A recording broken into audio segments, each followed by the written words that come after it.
I'm going to take a quick shot to start this thing off. You right. can if you want to.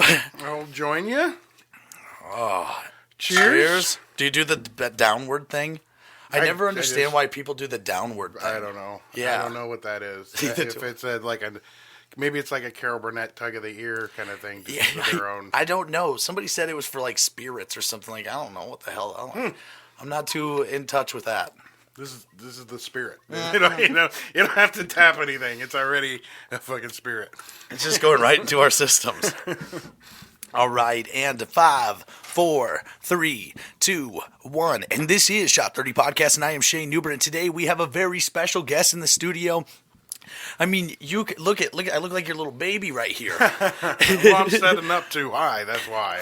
Man, and this is the problem. I should be sitting in a stool too, but this chair is just too damn comfy. Yeah, it looks like it. But this is Shot 30 Podcast. I am Shane Newbert. Today we have a very special guest. It is James Draper, comedian in the studio. We've waited for him for a very long time, and he's finally here. Finally.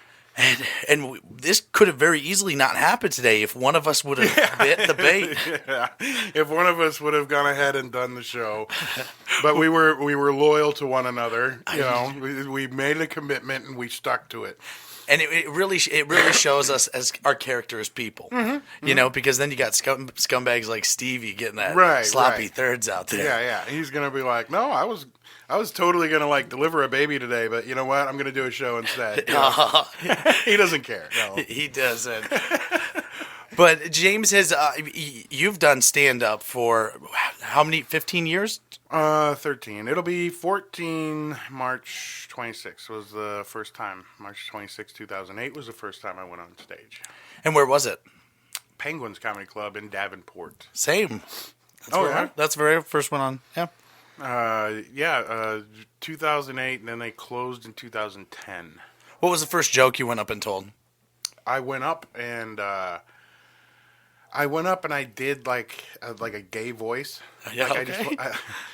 What was funny was like leading up to it, people were like, "Aren't you nervous? Aren't you worried?" I was like, "No, I've been on stage before. It's not a big deal. It's not gonna be a problem." And then Jimmy Peterson was hosting, and I remember coming over by the side of the stage, and he's like, "Give it up for this is his first time. Give it up for James Draper." I come up on the stage, and there's the mic, and I look up, and the light hits my eyes. Mm-hmm. And I freeze for a moment. I'm like, oh, wait a fucking second. What's going on? And then I'm like, okay, yeah. And then I'm like, oh, yeah, I was going to do these jokes. And I'm like, hey, everybody, it's so good to be here. This is my first time ever on stage. And then I did like these two gay jokes. I don't remember what they were. And then a couple. I think I did I did Ghost Hunters. I think I did my Ghost Hunters joke on that night. And then I remember I had like 10 minutes prepared, and I ran through all of it in 3 minutes. Yeah. And I remember looking up, and I hadn't seen the light, and I'm like, oh, fuck, what do I do? I need to fill the time, right? Mm-hmm. I'm like, well, what about this joke I'm currently working on, right? Like, I thought I had 10 minutes. I'm going to work on an hour now. This is my first time ever. And so I was like, oh, yeah. So I remember the joke. I did the gay stuff at the beginning, right? And I did this other stuff, and then I'm trying to fill time, and I go, guys, I know I said, about the gay stuff earlier, and I'm not gay and that stuff, but you have to agree there is such a thing as a pretty dick, right? There is such a thing.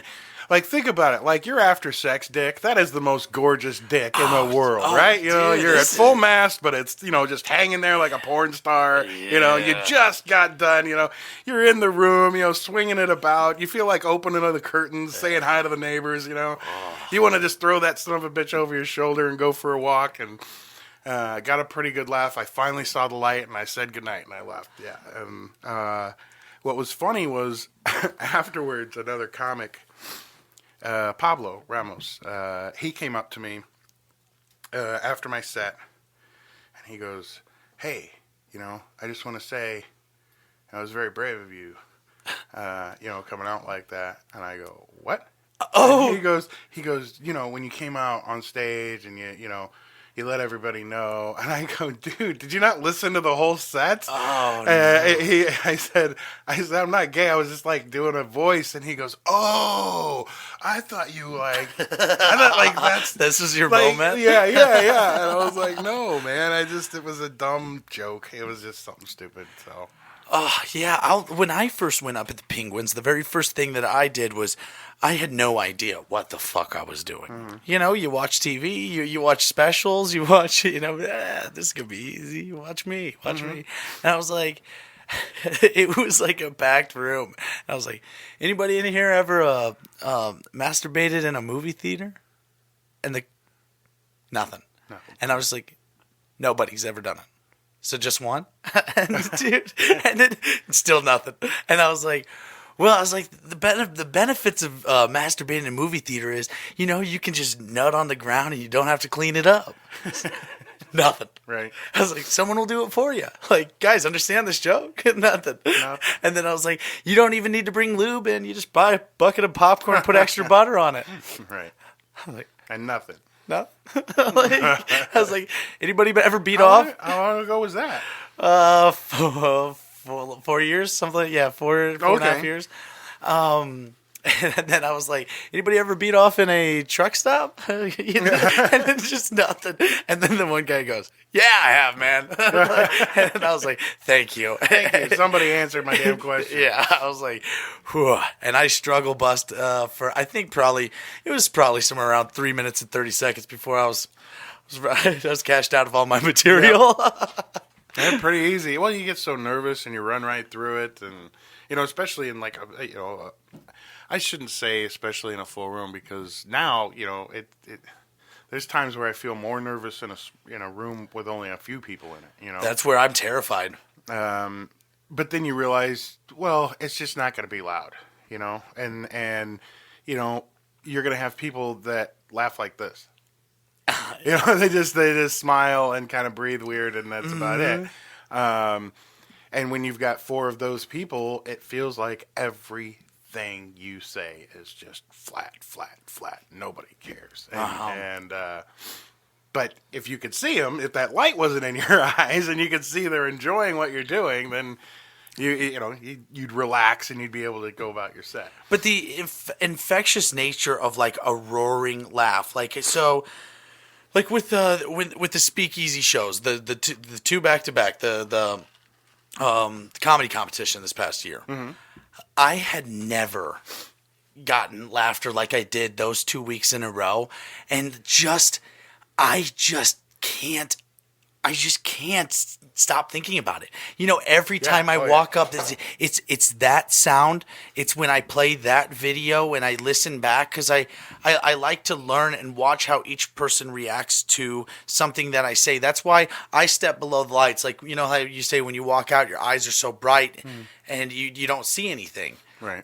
I try to step underneath the light because I just want to look into people's faces on stage. But man, when I get laughter, I feel like I can improv. I feel like I can riff and joke. But when I'm, over here, now I'm just trying to get through a set. Like I'm just trying to get these words out of my mouth somehow or another and figure out what I did wrong or right, or maybe it just wasn't meant to be.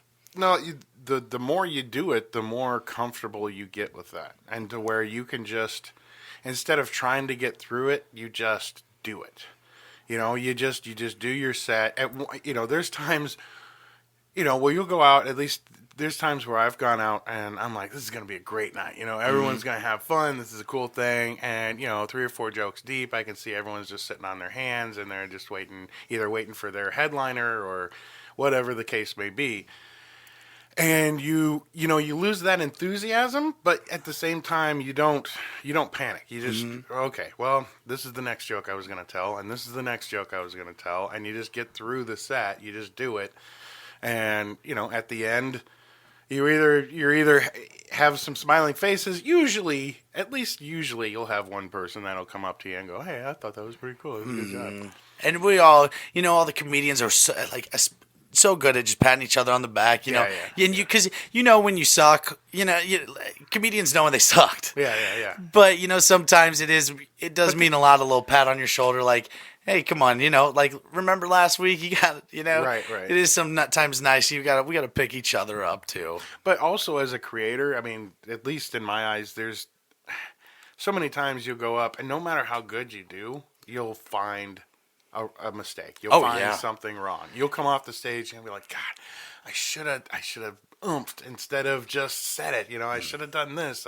My hand should have gone here instead of there. Nobody, even people who have seen you 15, 30 times, nobody noticed. Nobody knew that. But that's all you're thinking about. I didn't do this, or I forgot that, and nobody cared. And no one, when I did the Broken Saddle the other day, I was up on stage 20 minutes, like 20 minutes. Look at me, 20 minutes, and the whole set, like, dude, just hardcore laughter, belly laughs. I was riffing with this big, beautiful black guy in the front row. I was like, damn, Daddy got that BBC.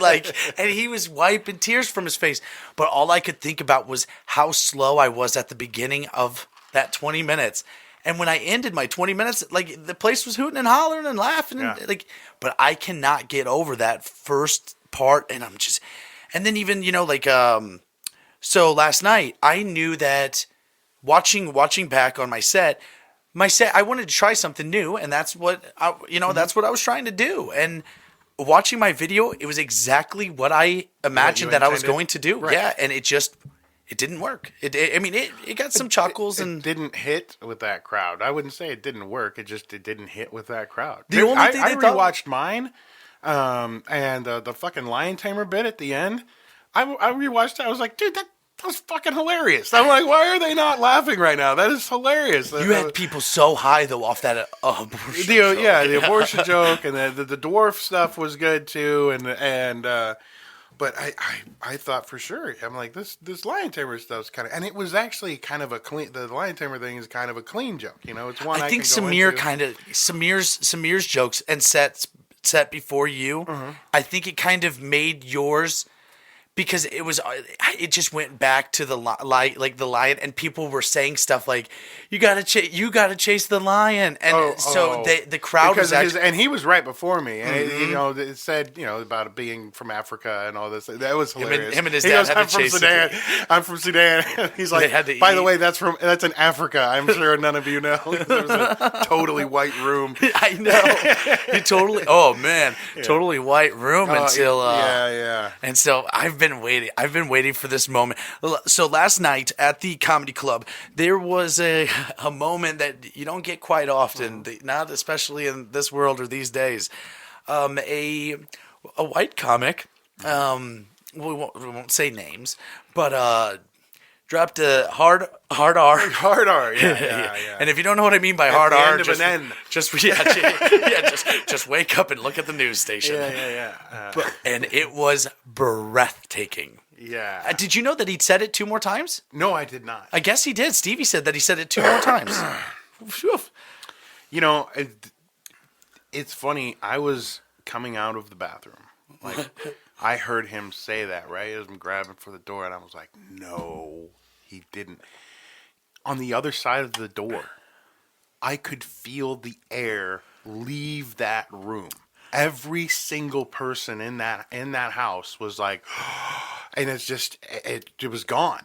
And then from that, now that was one where he was fighting to go. He was still struggling to get through when he could have just been like, end the joke and go. You know what I mean? Because it was not welcomed.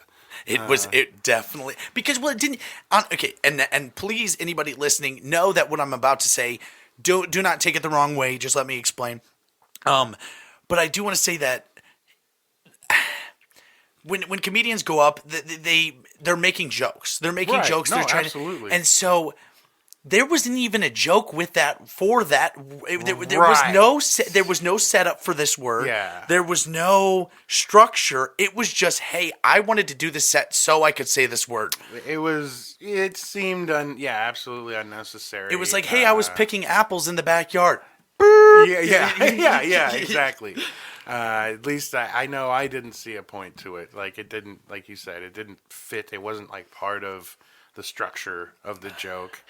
It wasn't like I was describing a guy and what he said was bleep, and this, and then there's the joke about what happened to that guy, and everyone's like, yeah, that guy deserved it because he said bleep, right? You know? Yeah. It was just him saying it, and it was like, whoa, okay, why? Oh, wow. But you are so right, because I mean, I was even sitting there and I felt like, I can't remember what it is where they like suck their souls out. There's like some movie, or maybe it's Harry Potter or somewhere, they like and they like suck their souls out. Yeah. But that's what happened. We all just went, yeah, everyone just, yeah. Like I said, I was on the other side of the door, and I could feel that room just.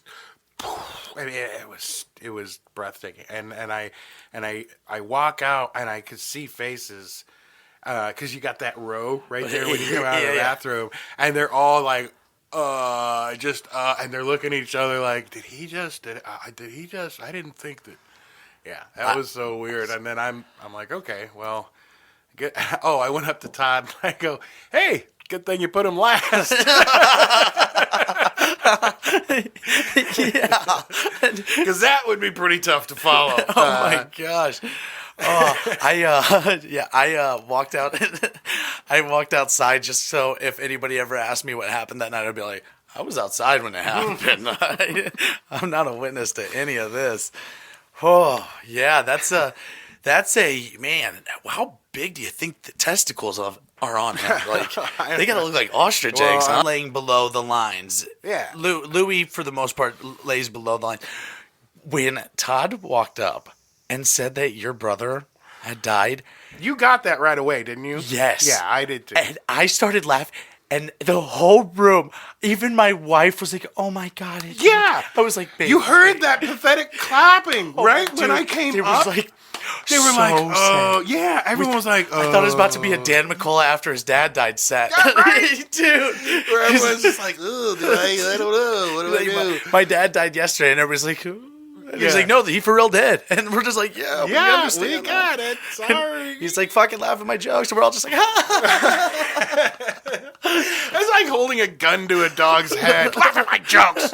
Dead, there's death. I'm getting more and more impressed with Dan McCullough. He is really growing leaps and bounds. And like his joke yesterday, I was like, he was wasting so much time though, trying to get that one table. Somebody come up on stage. He wanted to do that joke. Right, and I'd never seen him do that joke. And so I was like, fuck, I know that a comedian shouldn't be up on stage with him, but I was like, I gotta get it. You got what he was doing, right? I didn't. He's done that AA joke before. But he had never brought anybody up.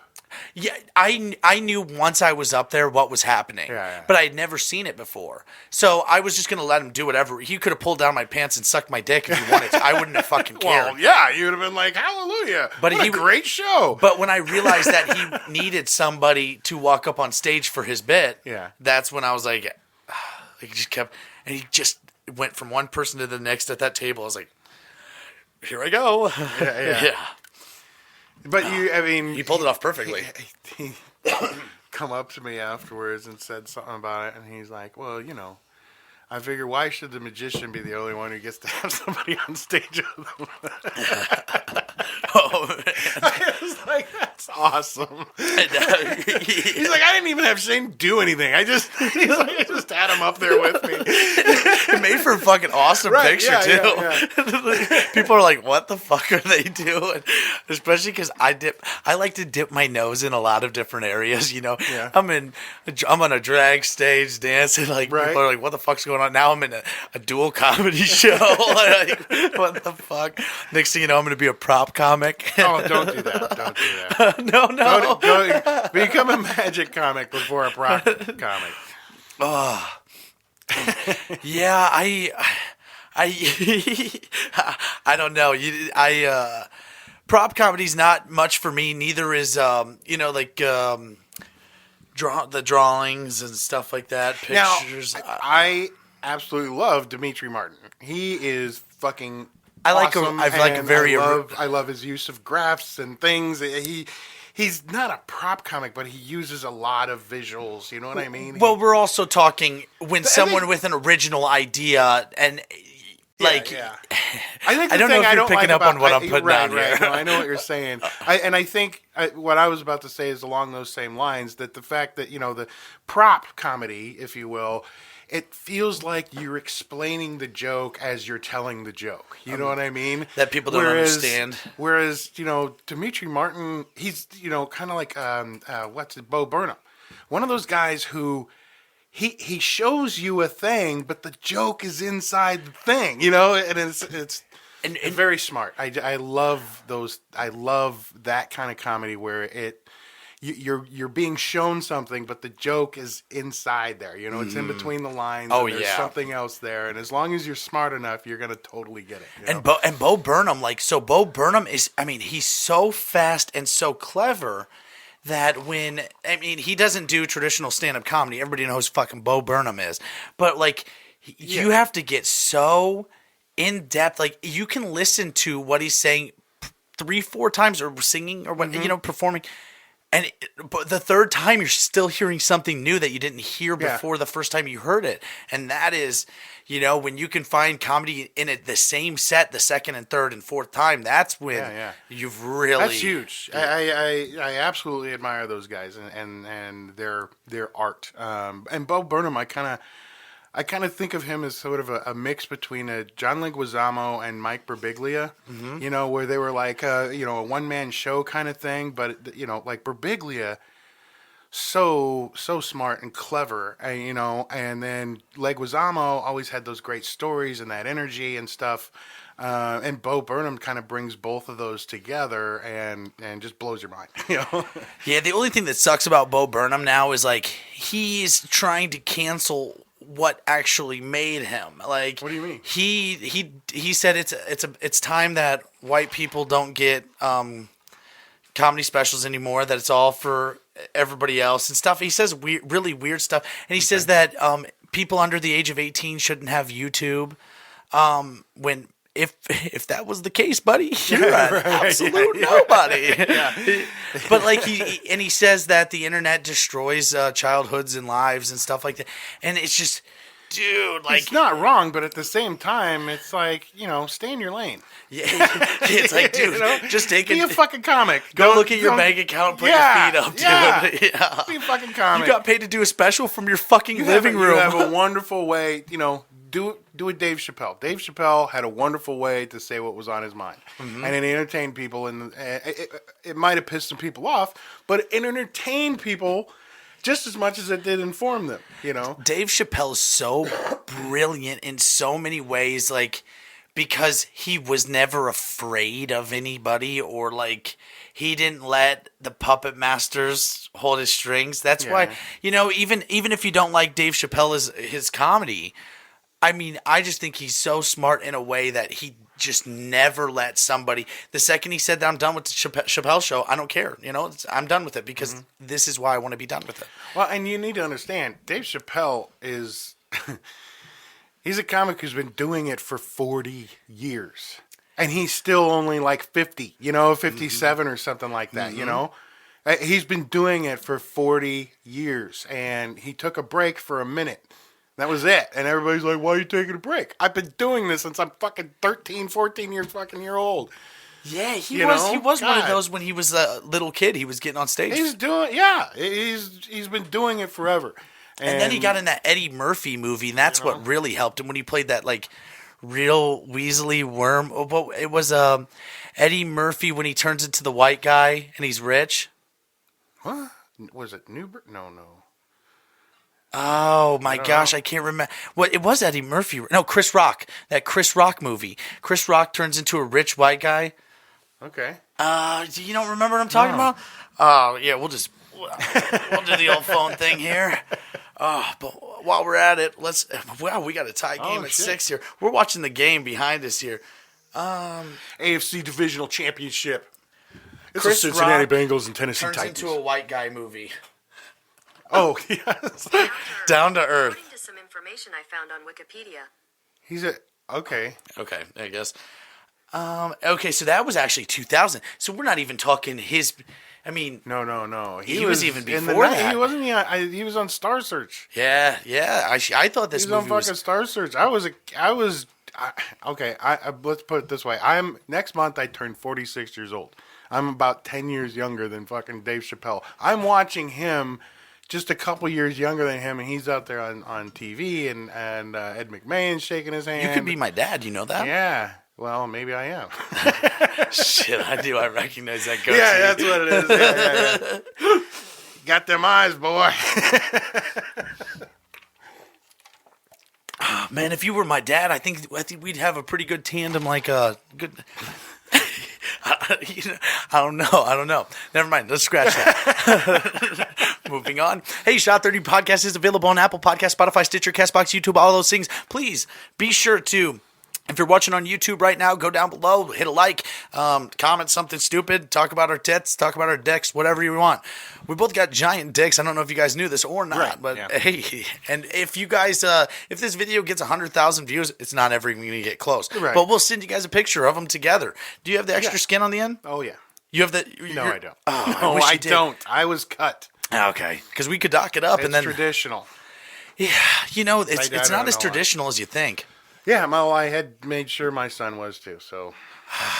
Oh, sorry. I have a brother. Huh? I have a brother. Oh yeah. I didn't even know. Yeah.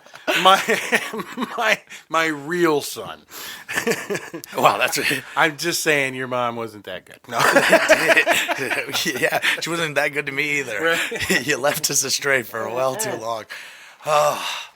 See, I can read you. No, my mom used to. So we were so broke that my mom she was trying to be an EMT. Yeah. And so she used to say, when I was like 5-6 years old, hey, if I can practice IVs on you, I'll give you. What? No. Swear to God. Swear on everything. On my children's lives. Oh my God. She would do IVs on me, and I would sit there and cry, and she would give me a quarter to go get a movie, or to go get a gumball from Family Video that gave me a 1 in 4 chance of getting a free movie if you got the right color. But if I got 4 shots, that gave me $1, so I could go to Wonder Bread and buy a bag of gumballs, pocket all 4 gumball colors, go up to the machine, turn it, maybe get. Well, you could grab the right color. Well, you know what I mean? You grab the right color and get the gumball, and then. But the woman was always watching me, so I would spin it either way, and then I wouldn't say what color came out, and then I would just be like, "Oh, color of the week's yellow." Mm-hmm. So one of my favorite things was, about a year ago, Family Videos, they all shut down, and I went to Family Video, and in Kiwani, right across the street from where I grew up, and I walked in and I said, "How much for the gumball machine?" And she's like, $150. I was like, "You got it." And you bought it? It's in the fucking garage right now. Yeah, and it says cool. Color of the Week. Yeah, talk about a turnaround, dude. That's cool. Yeah, now I'm just missing a bunch of leukocytes in my fucking body. But yeah, it's an interesting childhood, man. At least you helped your mom. Yeah, I guess. She never even fucking worked as an EMT. Oh, okay. Jesus. Dude, there's probably some of my blood splattered DNA analysis on crime scenes across America. Oh, she did this just on the road? Like, she'd just stab you on the road and be like, "Here, let's do that." Well, there was actually another time my dad, he said, we had it was a Ford Bronco, but it was, when I tell you the bottom of the barrel, it wasn't OJ's. Dude, that was the cream of the crop back then. Yeah.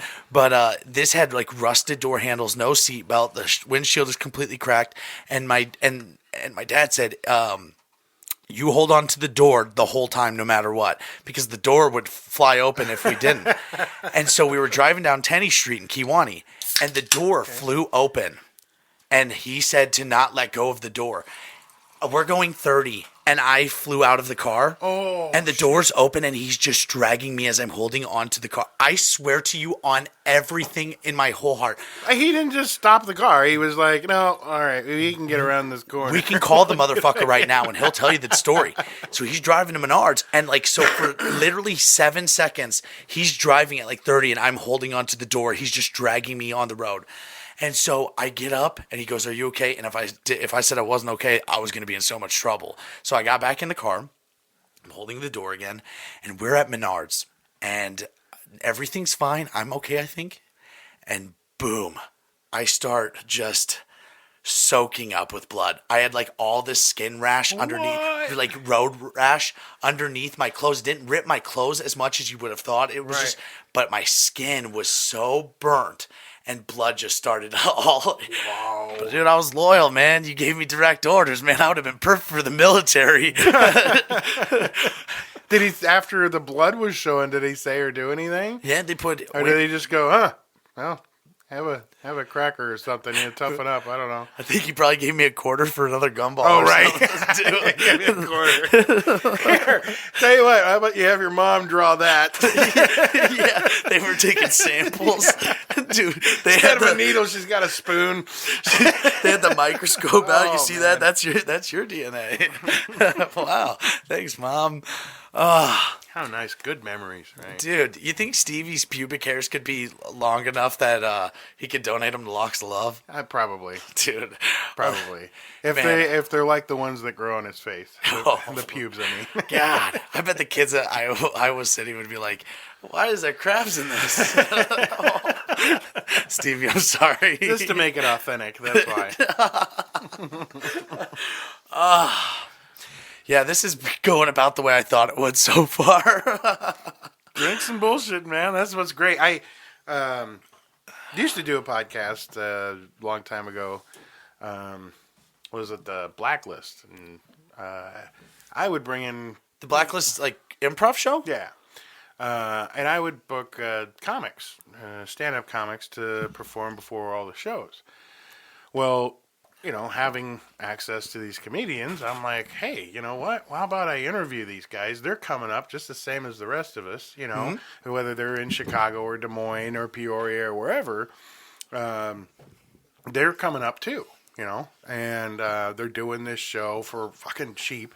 I didn't think I'd be able to book anybody, especially the names I wanted to book, because, my budget was so small. And people came out. I got the, wonderful, wonderful comedians. Jay Washington, Kristen Toomey, Rena Calm, Zach Reiner, Janelle James. We almost had Kristen Toomey on here.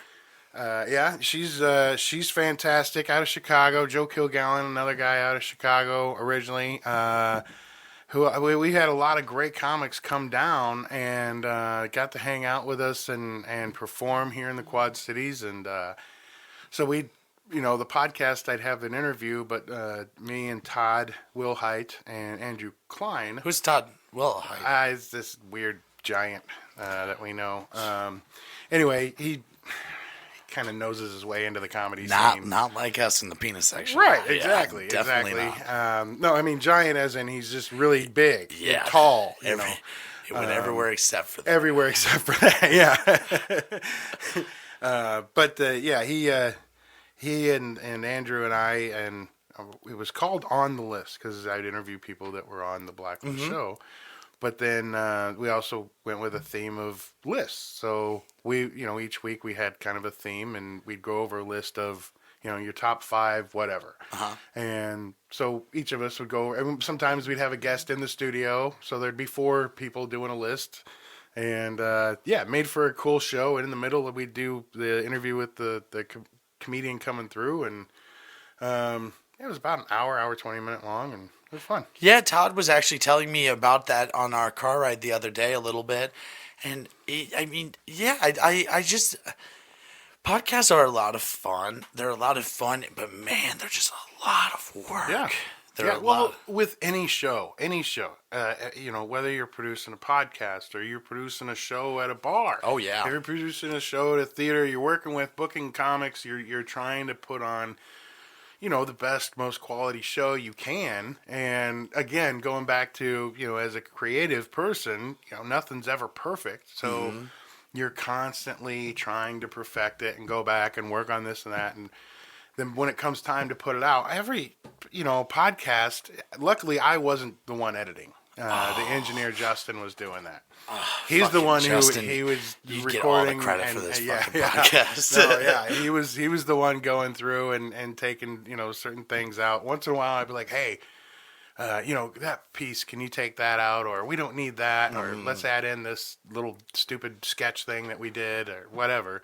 And then he would do all that. And and it was that was easy. But I would have to still organize with the guests and the other comics that were on the show, and come up with the topics and the formats each week, and there's a lot more to it. A lot of people think, and I'm guilty of it, a lot of people think being a comic is an easy thing. You just go up there and you tell jokes.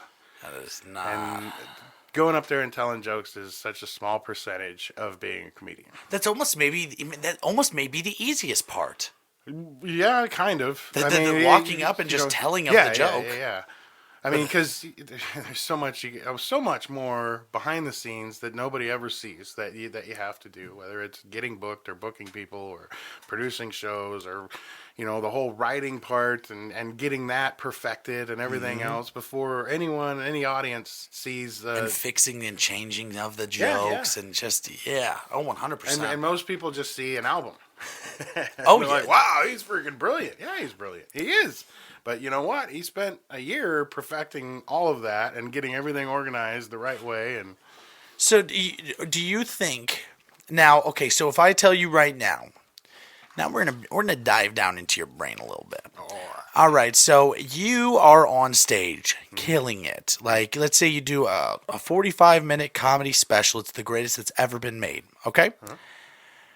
But all your jokes were written by Joe Burrow, let's say. Joe Burrow wrote all of your jokes. Who deserves the credit? Joe Burrow. Because I would never do that. So, are you an Elton John fan? I've heard him sing and think he's never written one lyric. Really? Never one? Had no idea. Never written one lyric. See, I don't know. I don't think I could do that. Never wrote one lyric? I don't never think written? I could have someone give me jokes to tell. I don't think so either. And that's one of the crazy. You should tell this joke. Oh yeah, this is gonna be a good one. You get that a lot. And there's premises that you're like, hey, that's actually kind of a funny idea, but I can't take what you said. I can't do that. I have to go, okay, well, that premise, a dog pissed his way out of a kennel or something, just whatever. And okay, well, now I gotta go home and I have to figure out why that happened, or what's the funny way around that. Let me. Okay, that's a funny premise, but let me word around. Maybe now I got a chunk about a vet's office, right? Now I got this huge thing about a vet's office and how this happened. You know what I mean? I can't take, okay, this happened. It's funny, right? Here's a joke for you to use. I'm a real okay. So a lot of the stuff that I do has always been I like to take small, like I like to do a bit one time. I like to do a bit one time and then just throw it in my not recycle bin, like my storage, and then just see if I can make another bit like that. And then it's been very rare that I go up and do the same thing over and over and over again. I do it over and over again in my head nonstop. And so by the time I think that I'm doing an act a second time over, like I know my Peyton Manning stuff, it's going to walk up there and I know everybody's going to I know it works. How many times have you done it? 4 or 5. Okay. Yeah, but it's worked every single time. But I don't want to do the Peyton Manning stuff, but I love that I have it. Yeah. I love that I have it because I've also been in an area where, so when I was doing the Broken Saddle show, I saw that I was at 16 minutes and I was like, oh no, that went too fast. And I was like, so I'm a big sports guy. But it was a great way to get 2-3 minutes. I didn't do the whole set. Just I know I'm gonna get laughs with that. But I'm trying to piece. I'm always trying to just piece. Get a piece here. Get a piece here. Get a piece here, and then see if they all work together. If I have this 5 minute, 2 of it's gonna work maybe. Now I'm gonna take that 2, put it with this 2, put it with this 2, put it with this 2.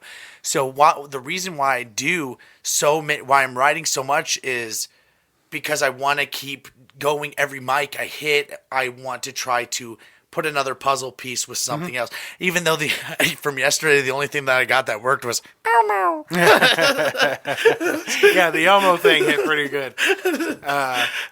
Yeah, I mean that's the whole process, though. Is testing and then reforming and testing and then putting back together. Like you said, everything's a puzzle piece. That's what I love about this is the in the writing process and everything. It's all these little pieces, and how do I piece it together to make this 5-minute set? How do I put it together to make this 10-minute set?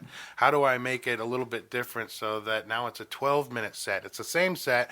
But what did I do to tweak it to make it 2 more minutes? What did I do? It's a lot of that trial and error, but it's also a repetition. Yeah, you have to say it. You have to get so sick of it. There's jokes I've told literally 7,000 times, and I absolutely there's times where I'm like I'm gonna do that joke tonight, I guess. Because this one works. Even though. I've said it 7,000 times. I know that that's going to work and it's going to fill my time so I can get to this newer one that works. Like you said, yeah, okay, this works, take that out, whatever.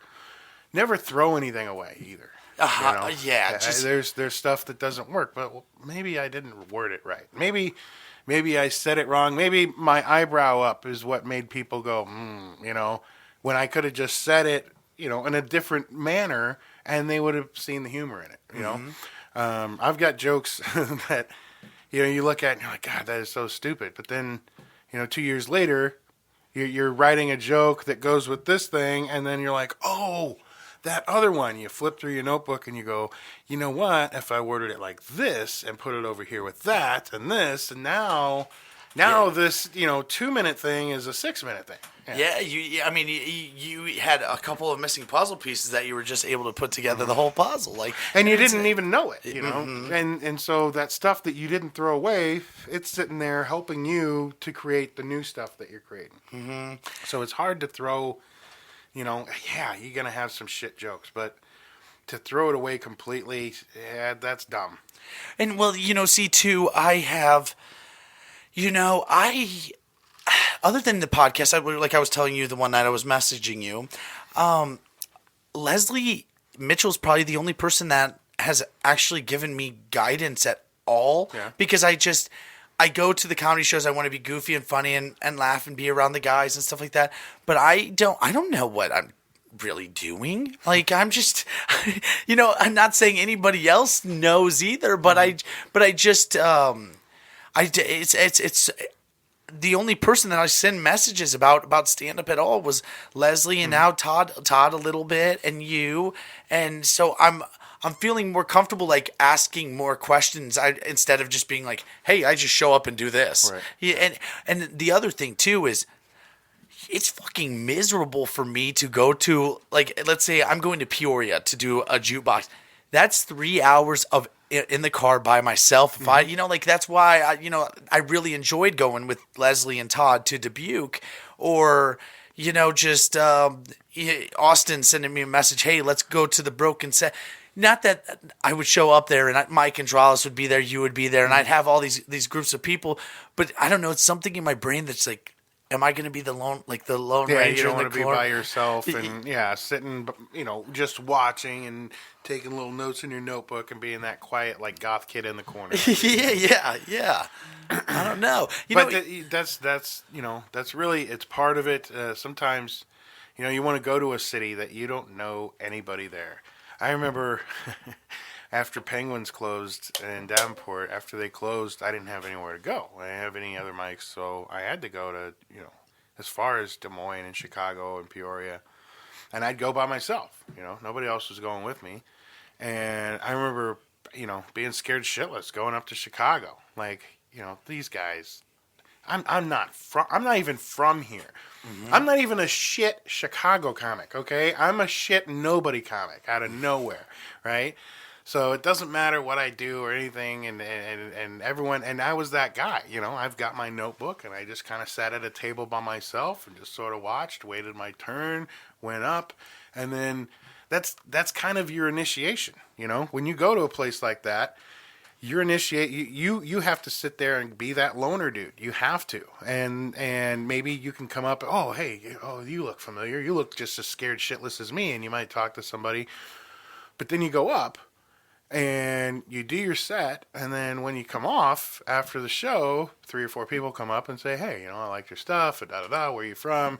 Now you've got a connection there. And then the next time you go up, you've got somebody there, and it's not as scary, it's not as bad. And that's what I truly am. I'm working to that now.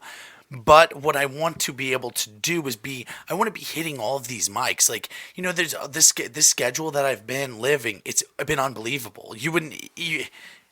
A lot of people would never fathom how crazy our schedule actually has been. Whether it's been stand-up, the podcast, editing the podcast, full-time college student while I work a full-time job that I live an hour from, with 3 daughters, one that is in wrestling that I take to and from wrestling. I'm on the city board that I have to do all this stuff, and we just had a guy from the city board that was our maintenance supervisor steal $160,000 from the city over the past 12 years. It's just, but it's like so. You do. And now, yeah, most cities. Yeah. But now it's shaving back. It's, hey, take the podcasts when you get them, do them. But you can always do your solo podcast. Like, I can always do that. I can always write when I have all this dead time at work. What's the stand-up? Now, school, I've decided that the easiest thing for me to do would be wake up in the morning at 4 a.m. I've got one class left and I have my fucking degree. I don't even need the stupid fucking degree. I don't know why I did it. It's because I was like... Well, you want to finish it. Yeah, just you want to finish what you started, right? But we got it for free. 2 years ago, we got offered free degrees. And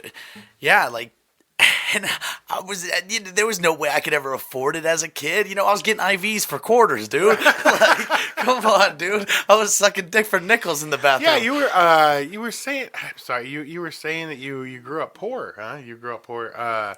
Were you guys on welfare? Were you guys doing taking donations or anything like that? Man, we were collecting box tops, Daddy. Dude, yeah. We didn't have shit, dude. We lived in a fucking dude. It was like a porta potty build out. It was like we had a porta potty, but we had saved up for enough to turn one to the side so we could crawl through. We were making a playhouse out of it. Yeah, but that's real life. Yeah, and dude, so there was times when I was growing up, my dad would throw me down in the septic tank, and I would have to clean out tampons and shit out of the septic tank. Yeah, dude, and it's and that's still the same house they live in. He still lives in the house with the septic tank. And does he call you up? He's like, "Hey, man, I need you to come by." And yeah, that was spent that night. Sorry, fuckers. Everyone who wins that contest, they spend it that night. Yeah. Dude, I in no world did I think I was going to win that thing.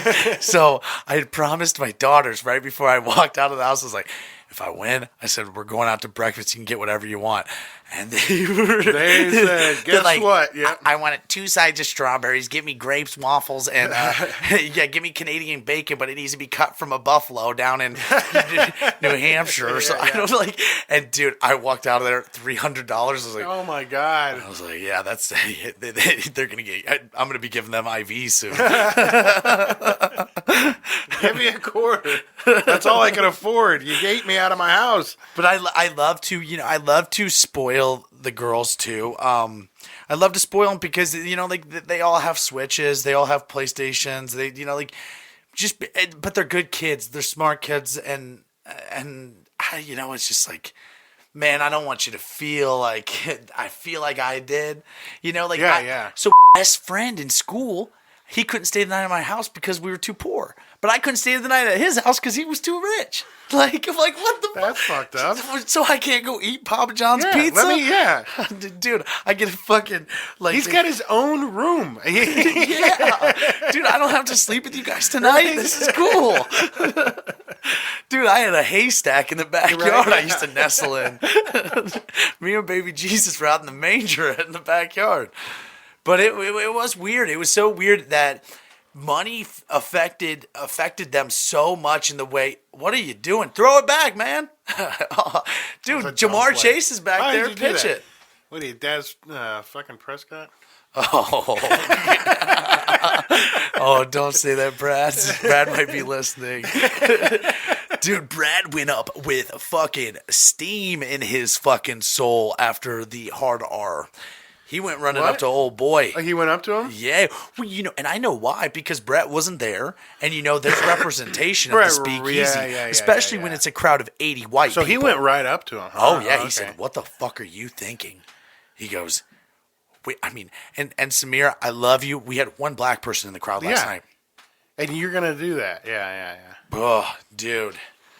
Brad was like, the representation of this place. You know how easy that would be? Yeah. Like, hey. The speakeasy promotes people that are, promoting hate, hate speech and that kind of thing. Yeah. And it's not, the speakeasy isn't doing that. It's, freedom of speech. It's an open mic. You can say whatever you want.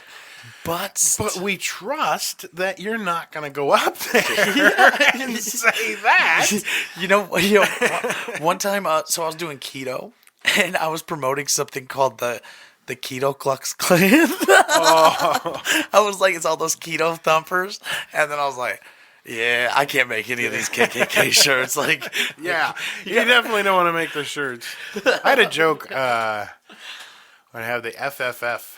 The Federation for Fat Folks, and I quit it because, my original thought was like this Federation for Fat Folks. It's where you can go like as a fat person who's comfortable with being fat. Like I'm not someone who's like I need to die, I need to get in shape. No, fuck that. I'm very comfortable with my body. I want to be around other people who are as well. Mm-hmm. So I figured this is the kind of group that I need to be a part of.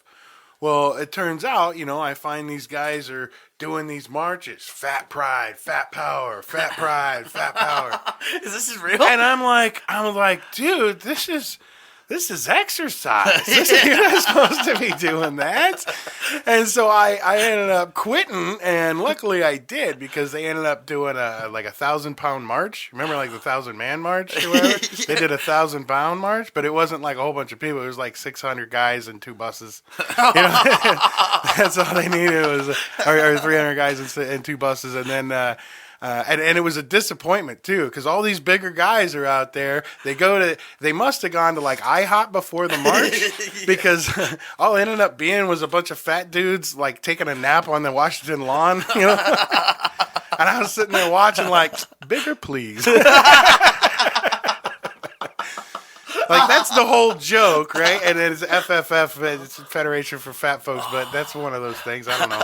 They put it on a shirt or something. Oh, yeah, put that on a cracker, dude. Yeah, I was once going to join a hate... That's how I open it. I was once going to join a hate group, but in my defense, I thought they said cake. That's 3 times the cake I've got. Well, you came to the right place. Because, hey, if you ever need any cake, visit Mrs. Newby's Cakes and Cookies on Facebook and Instagram. Mrs. Newby's Cakes and Cookies has the most beautiful decorative cakes, cupcakes, cookies, delights. Cakes. Visit her on Facebook, Instagram today. Put in your orders early because she books out very quick. God, Derrick Henry, what a body, isn't that? Talking about fat guys, that guy's... Look at his wiener, dude. Jeez, what's he doing there?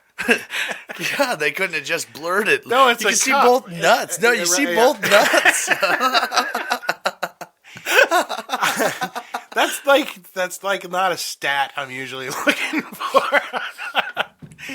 They got the player up there. 45 yards I'm rushing. up there. I'm looking at like his rush yards, TDs. You're over there going, what about his balls? Derrick Henry, Alabama, 9 inches. Look,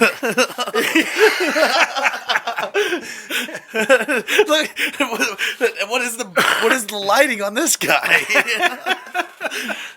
7 rush yards allowed, 5 sacks. Maybe that's the what 5-inch What does dicks. TFO mean? Too fucking long, dude. Too fucking long, yeah. Too fucking long for your wife. Oh God. Yeah, guys, there's a football game that we're watching. Divisional playoffs. But yeah, so actually I visited Todd Wilhite at work today. He picked up my debit card. I left it. I forgot. I'm notorious for forgetting. At the club last night? Yeah, so I said, will you give him like a $25 tip and then sign your name or whatever and then just take the card. I'll bring you breakfast at work. And Todd, you know where he works? Video games, etc., right? Oh, yeah. Yeah. He's really killing it in life. Even though, dude, I believe he's stolen half the products. Because if you've ever been in his house, Jesus Christ, dude, He's got a GameCube, a Nintendo Classic, Nintendo DS. Oh, he's got every single one. Yeah. You know, some people like make you slide like booties over your shoes when their house is that clean. Dude, Todd makes you slide on N64 games. But so I show up at his work this morning, and I told him I'd bring him breakfast. I walk in, and Todd's like, all right, fucking knew it, you fucking ugly beard. I'm just like, okay, Todd, you look at you in your little fucking polo right now. Can you refurbish this game for me, douche? Like, What game was it? no. Oh, I thought you took a game to him. I was like, okay. So I was like, can I get my card? He's like, give me your ID. I need to make sure it's actually you. I was like, Todd, I really don't have fucking time for this right now. I need to be somewhere else. He's like, well, then I can't give you this ID or this debit card. I was like, Todd, are we really doing this right now? Come on. And I said, well, you're not getting your fucking breakfast until you give me a fucking debit. So then he takes my driver's license. He goes, oh, receding hairline. He's like, really? $255? I'd say a little bit more. And then he takes my Floyd card. And then he takes my Floyd card and he went, what happened? Look at how good you look. I'm like, Todd, let's fucking go. And he gives it to me, and he's just, and then I got a hard belly laugh out of Todd, which rarely happens because he wants to hate, so much. And so I was like, I got you what I would get for breakfast. And I set it on the counter, go to walk away. And he opens up the bag, and I just hear. He goes, what was it? It was 2 breakfast burritos, 2 sausage biscuits, a packet of cigarettes, and 2 Four Locos. Or 1 Four Loco, yeah. and I could see the cheer on his face, as I walked away. I love him. He's a hard guy to read, like you think that's you want to hate Todd right away. You want to hate him because and he's definitely not a guy you would ever want to sit on your face. Well, yeah. You can pick Was that you with the I can't breathe poster? There? I was like, oh my God. I can't believe I said it. It wasn't even funny. Prepared. Yeah. What I was supposed to say is because you started out, because he said something about sitting on his face or something like that, didn't he? Yeah, well, the one before that, he was a joke. Yeah. He said, oh, God, I can't. I'm too fat for that, or I'm not gonna, whatever he said. Yeah. And then he set the mic all the way on the corner. Oh, that's why you left. Okay, you left it on the floor. I kept setting it back. I didn't know what that was about. I thought my knees were gonna shatter when I jumped off the stage. Oh yeah. I thought they were. I seen you jump off too. I was like, what is he doing? Yeah, I was just hiding the mic. Todd. Yeah, fucking with Todd. But yeah, and then when he did with the podcast, that was super sweet. So Todd, you know what? Fuck you, but that was very sweet that you did that. Yeah. Well, we were in the car, and I was telling him, I was like, I don't know. It was just very sweet that he did that. He could have, instead of saying that my younger brother Louis Anderson died. Instead of saying that, he could have been like, oh, yeah, and by the way, give it up for James. He'll be headlining the Comedy Bar February 4th and 5th. No, he went back up there and said, yeah, his brother, Louis Anderson. You can see that. He looks just like Louis Anderson. That's what he said instead. You did it. You did it perfect.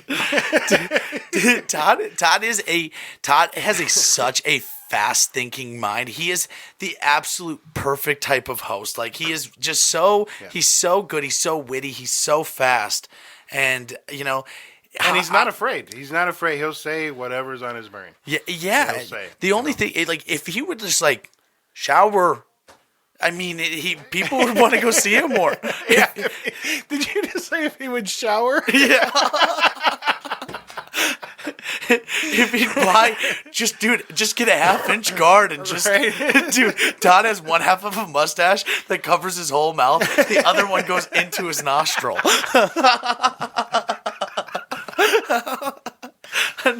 I try not to look at Todd that closely. I just glance at him a lot. You gotta remember, I kissed him once. Right? Yeah. Oh yeah. So you felt that? You felt very coarse, in the mouth and in the nose. Yeah, like those wire brushes that I used to clean off the lifting bars with. Yeah, that's the way his shit feels. When he was over here for the podcast, there was Frozen 2, the Disney show Frozen 2. Oh yeah. And so I had watched it with the kids, and there's this song. Yeah, he's a bit of a fixer upper. And so I was like, Todd, you should listen to this song. And I was like, listen, you'll be doing so much better in this world if you listen to this song. And as I'm playing it, I'm like pulling his pants up, and like I'm straightening up his shirt, dusting off his fucking crumbs from lunch. I'm pulling his beard down, I'm fixing his hair, and he's like, I fucking hate you. Yeah. He's so good at that too. Yeah. Where he could be, straight faced. He's like, I've got a father-in-law, and he is his ethnicity is Mexican, and he, just like most Mexicans I know, can be fucking totally stone-faced. Uh-huh. I mean, you could say the most fucking hilarious thing, and he will look at you dead in the eye, just completely stone-faced.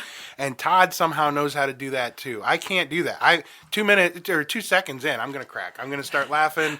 You know what I mean? But Joe, my father-in-law, he's you could fuck with him. I could say the goofiest racist thing or whatever to him, just to bug him, just to piss him off or whatever, and he'll just look at me.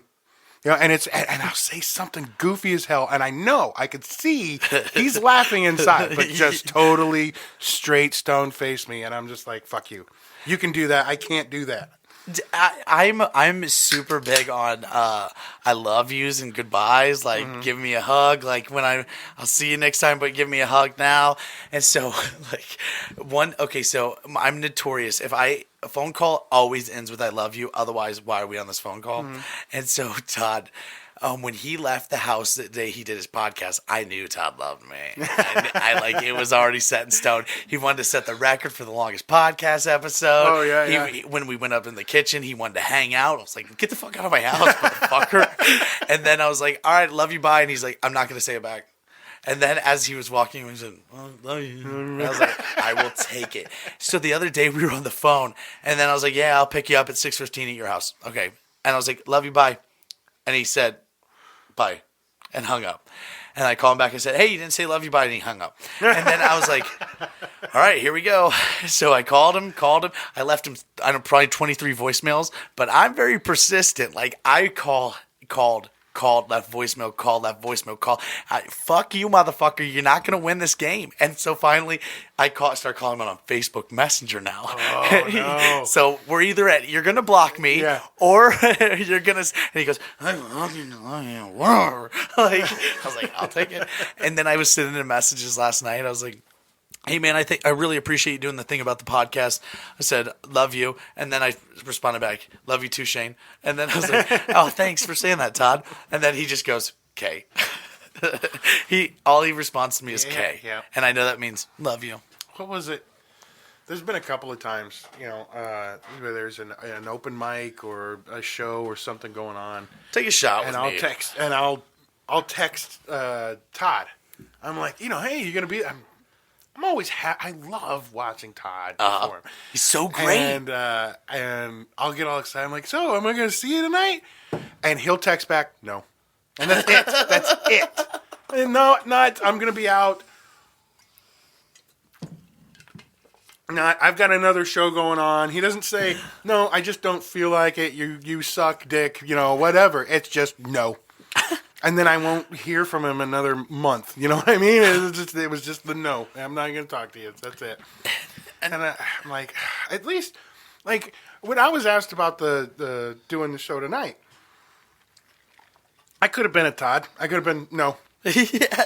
But I tried to explain to him, like, look, I would love to do it, but I'm at work right now. I'm going to do Shane's podcast, and then I'm going to run and everything. I can't do all of that. I want to. You're not running tonight, and I want to tell you, huh? You're not planning on running tonight, are you? Not running. Like, I meant being in a hurry. I don't run. I don't run. Yeah, no. Because you do not have a partner for this one. No, I don't. I don't run. I barely run when I'm in a hurry. I just walk quicker than usual. That's all. Who wrapped up a joke last night? I was like, Todd, are you fucking coming up here or what? Was it Lane Johnson or? It might have been. There was some. Well, and I can't remember. I know what you're talking about, but here's the thing. I look over to, I think Dan was next to me, Dan McCullough. because he said, I think, that's all I've got tonight, right? And Todd started going up there, and then they started telling another joke. And Todd was like, oh, well, I thought you were done. And then he, tells, it was like two more jokes, right? There was like a joke, and Todd stopped, and he's like, oh, well, I thought you were, he's standing there in the line, and then he's like, oh, I thought he was done. And then he starts another joke. And so that's when Todd sits down at the table, and he's like, okay, well, I guess you're going to keep going. I thought you were done. And then as soon as he finishes that joke, he's like, Todd, are you going to come up here or what? And I'm like, I looked at Dan, and I go, he was going to, but then you started telling more jokes. Dude, Layton did well last night too. He did. He did really great. Was it Lane?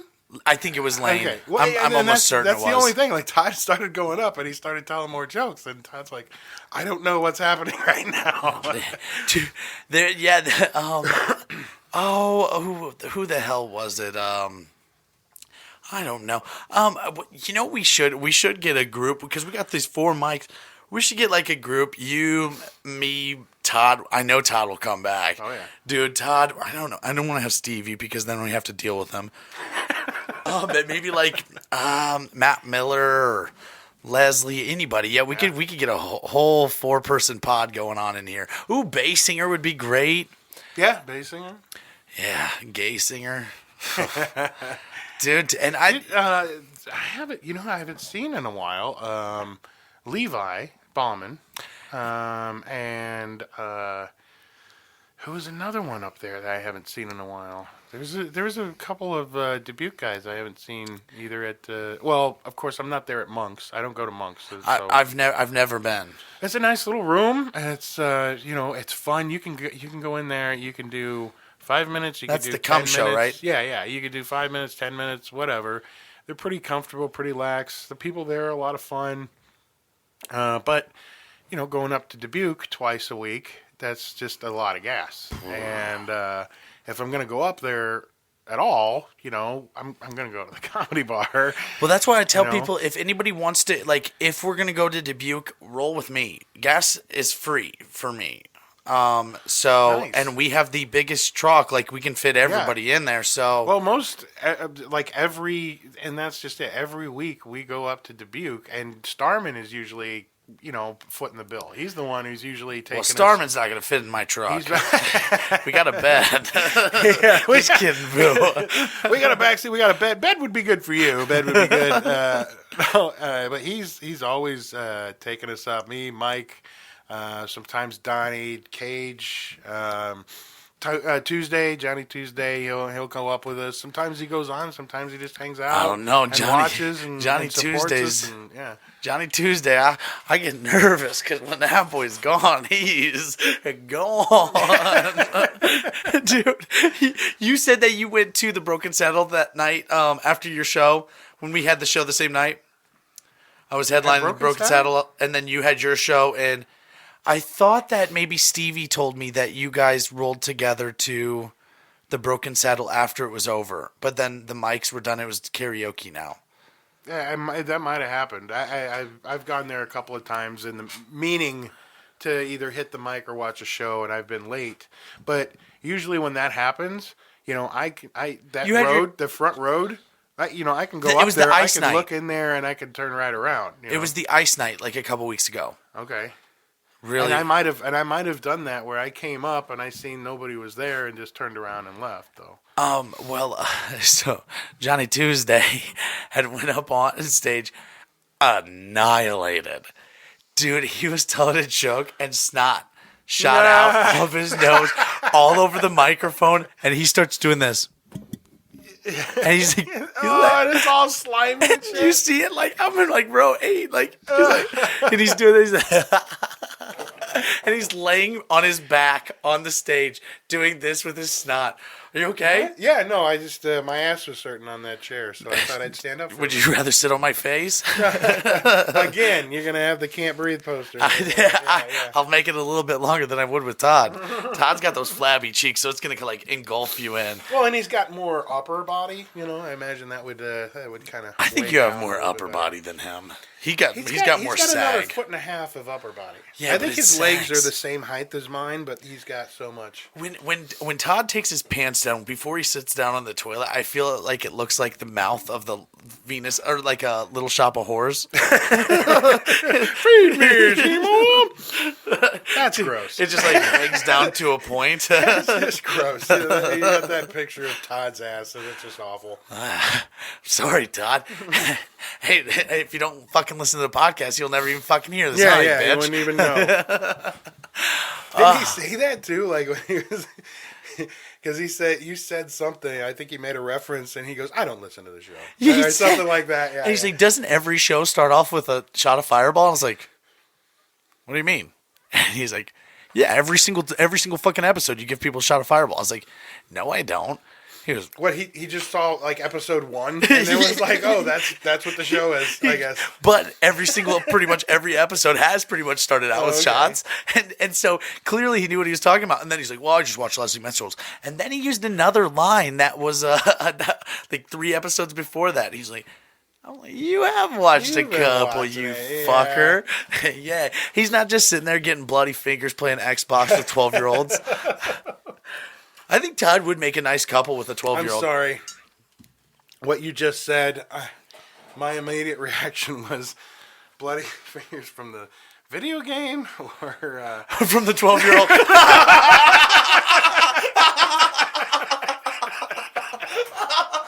I'm sorry, that's awful, but that's immediately... My brain goes to the joke, okay? It's not... Yep, up there. That one cracked a tear. That one definitely cracked a tear. Oh, cheers to 7th grade. Oh. I tell you, I drink a handle of this stuff. Religiously? No. It was just a couple of weeks ago. We had a 4-day weekend. What the fuck was it? Maybe it was Hanukkah? New Year's. No, I think it was New Year's weekend. Because I had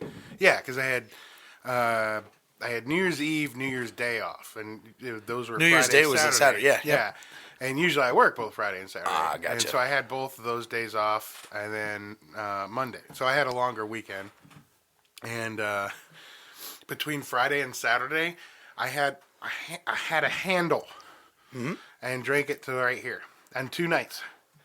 Fucking insane. I remember walking up to get breakfast that Sunday morning. I look over on my bar and there's see your the liver. handle there. Yeah, basically. And there's the Jack Daniels staring me right in the fucking eye going, "You dumb bitch. Look at what you did." I think it, like, so when I do that, Did you score? Yeah, they just scored. Oh, shit. I think it's, what is it, 16-6? Oh, yeah, because they had 9, right? Yep. Yeah. 15, they got to kick the field yeah. goal.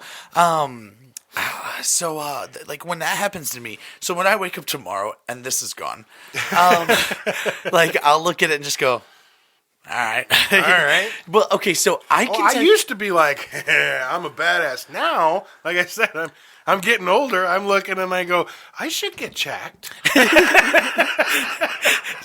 Did you hear my prostate joke?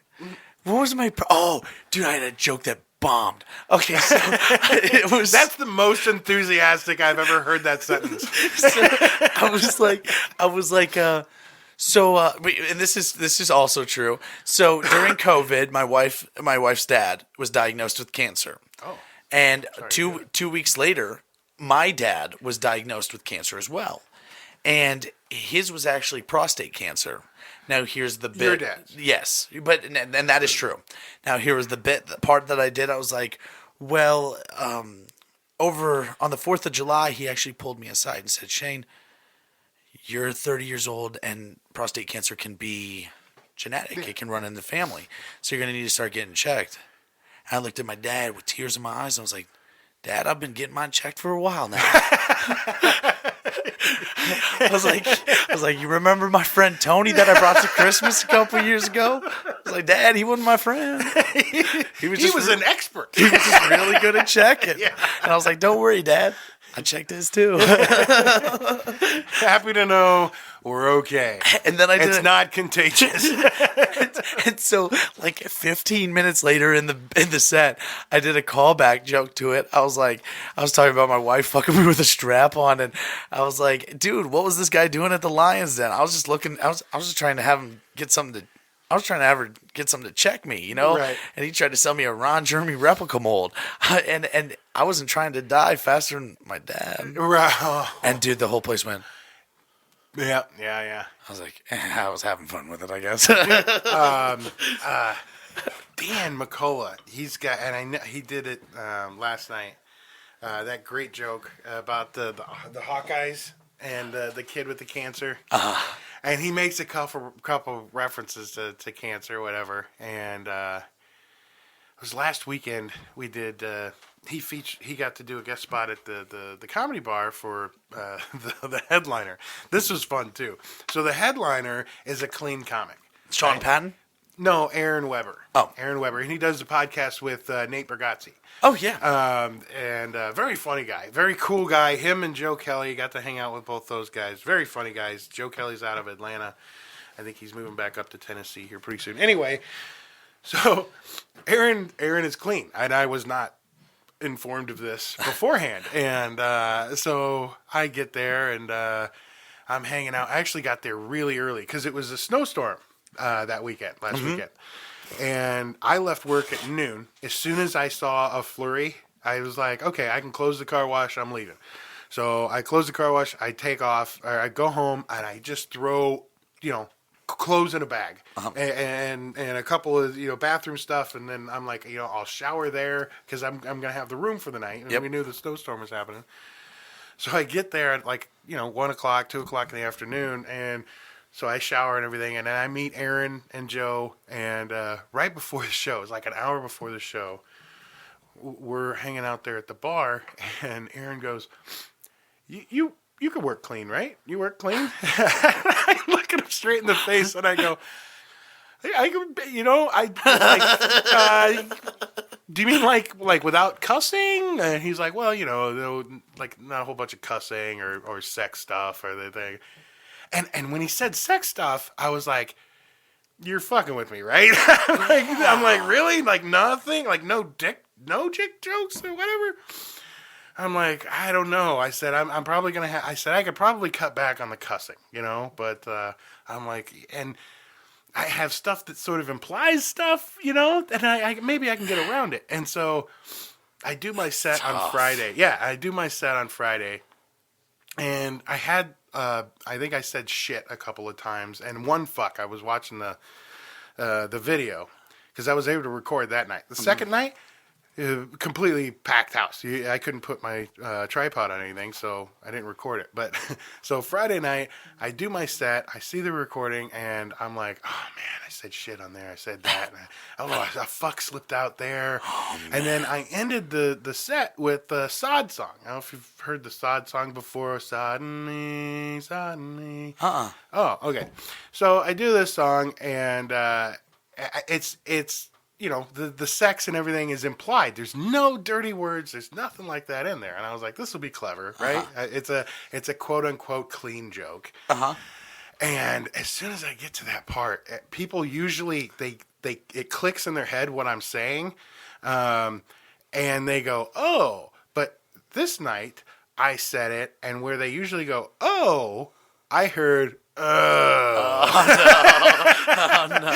And I'm in the middle of the song, right? I have to finish the other half of this song, and I'm just like, oh god, they fucking hate me, and I just completely I bet you the headliner hates me now, because I was so awful, whatever. And anyway, I finished the night, and I got a bunch of laughs. I had people come up say it was fun, it was a good time, and it wasn't too bad. But I talked to Aaron afterwards. I was like, hey, I tried, I wasn't cussing. I was trying to be kind of clean. And he goes, well, he's like, it didn't bug me that much. He goes, but if you were to do like a club and they asked you to be clean, yeah, you wouldn't be welcome back. You would not be welcome back. And I was like, shit. But then the next night, I was completely clean. No sex stuff, no cussing. It was completely clean for 10 minutes, and I was very happy about that. And it was a completely full house. Like, every seat was full. It wasn't completely sold out, but the whole, like, I didn't have anywhere I could put my tripod. All the tables were taken. And I don't know, like it's such a weird thing because you're a very different type of comic too. You're very different in you can do the dirty and dark, and then you also can do no offense to anybody out there, but the dad jokes. Yeah. And I had a lot of puns and cutesy kind of jokes. Yeah. And so watching you too, people can think like they can look at you and think that they're getting the what was it called, blue collar comedy type. Right. Like you could have been what was it, the fifth one? Is there four of them? Yeah. There's four. But then also then you, like boom, here's these abortions. Yeah, and that is I like that a lot though because you have a full arsenal. That was always my plan. Is I did not want to be a thing. I wanted every time you see me to go, is he going to be like this? Is he going to say that? Is he going to do this? What am I going to get tonight? I've got songs. I've got limericks. I've got fucking one-liner jokes. I've got story jokes. I'm trying to do anything possible. As actually, because this Aaron Weber experience and having, going through and realizing, hey, wait a second, I found, like the next day, that Saturday, those guys went over to Dyersville to check out Field of Dreams, and I'm sitting back there at the condo, and I'm like, okay, well, what jokes do I use? What do I, how do I make this a clean set? And I go, oh, this joke will work, and this joke will work, and this, hey, wait a second, I got a clean set. I have an album recorded called Below You. Because the stage is beneath where the audience is. It's below you, but it sounds like blow you.